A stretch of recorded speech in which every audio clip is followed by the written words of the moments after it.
নমস্কার বন্ধুরা। তো বিকাল হলেই আমাদের মনটা খুব খুসখুস করে যে চটপাটা কিছু খাওয়ার জন্য। তো তার জন্যই এই রেসিপিটা নিয়ে এসেছি, তোমরা দেখতে থাকো। এখানে আমি 1 কাপ মতো ময়দা আর 1/4 কাপ মতো আটা আর 1 টেবিল স্পুন মতো সাদা তেল আর জল নিয়ে নিয়েছি পরিমাণ মতো, যেরকম আস্তে আস্তে জল দেবে। আর এটা হচ্ছে কালো জিরে আর পরিমাণ মতো একটু নুন দিয়ে মেখে নেব। তো এই যে এটা হচ্ছে সাদা তেলটা দিয়ে দিলাম।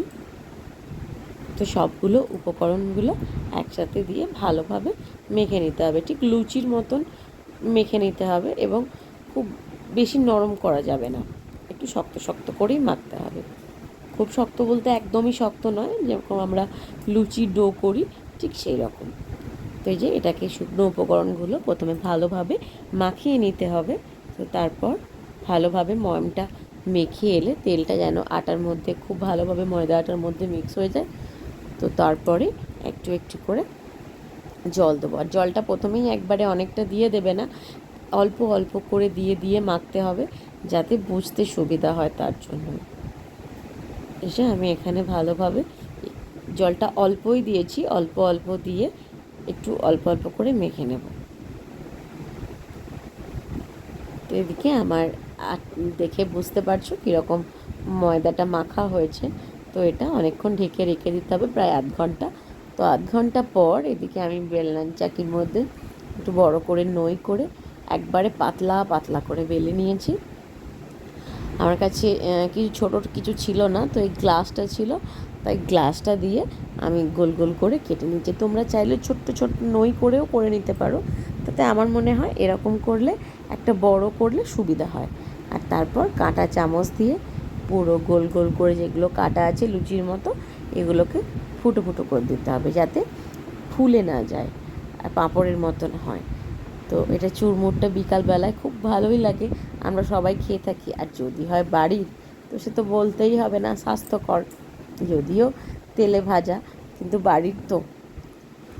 তো এদিকে তেল গরম করে আমি এই পাঁপড়গুলো ভেজে দিচ্ছি।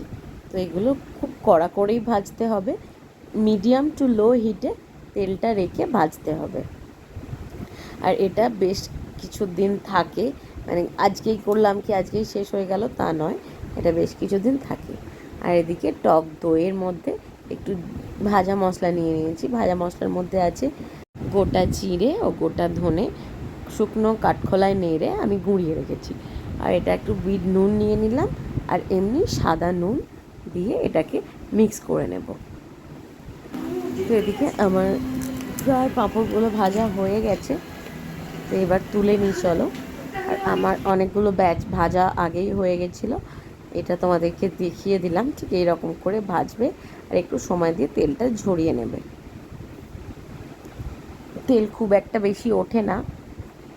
আর খুব ক্রিস্পি হয়েছিল এবং খুব ক্রাঞ্চি হয়েছিল, এবং বুঝতেই পারছো কতটা ক্রিস্পি হয়েছিল।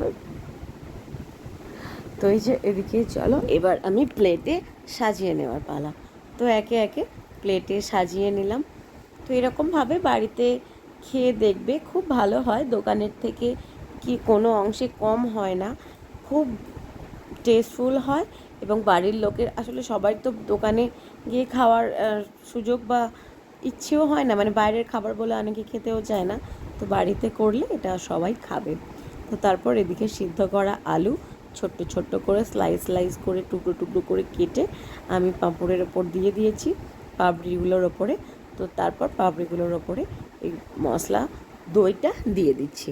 তো এইভাবে পুরো দইটা দিয়ে দেওয়ার পর এদিকে ছড়িয়ে দিচ্ছি হচ্ছে মিষ্টি চাটনি। তো মিষ্টি চাটনিটা পুরো প্রত্যেকটা পাপড়িতে যেন মিষ্টি চাটনিটা পড়ে, তো সেইভাবেই আমি মিষ্টি চাটনিটা ছড়িয়ে দিচ্ছি। চাটনিটা দেওয়ার পর আবারও ওই ভেজে রাখা মশলাটা ওপর থেকে দিয়ে দেব। তারপর হচ্ছে ভুজিয়া দিয়ে দেব। ভুজিয়া দিলে টেস্টটাও অনেক ভালো হয়। ব্যাস একটু বেশি করেই ভুজিয়াটা দিয়ে দিতে হবে, এবং প্রতিটা পাপড়ির ওপরেই যেন পড়ে সেটা খেয়াল রাখতে হবে। তো অবশ্যই এটা একটু বাড়িতে বানিয়ে দেখবে, খেতে খুব সুন্দর হয় এবং দোকানের থেকে কোনো অংশে কম হয় না। তো এরকমই ভিডিও দেখতে চাইলে আমাকে প্লিজ কমেন্ট করো, লাইক করো, শেয়ার করো। টাটা, দেখা হচ্ছে অন্য ভিডিওয়।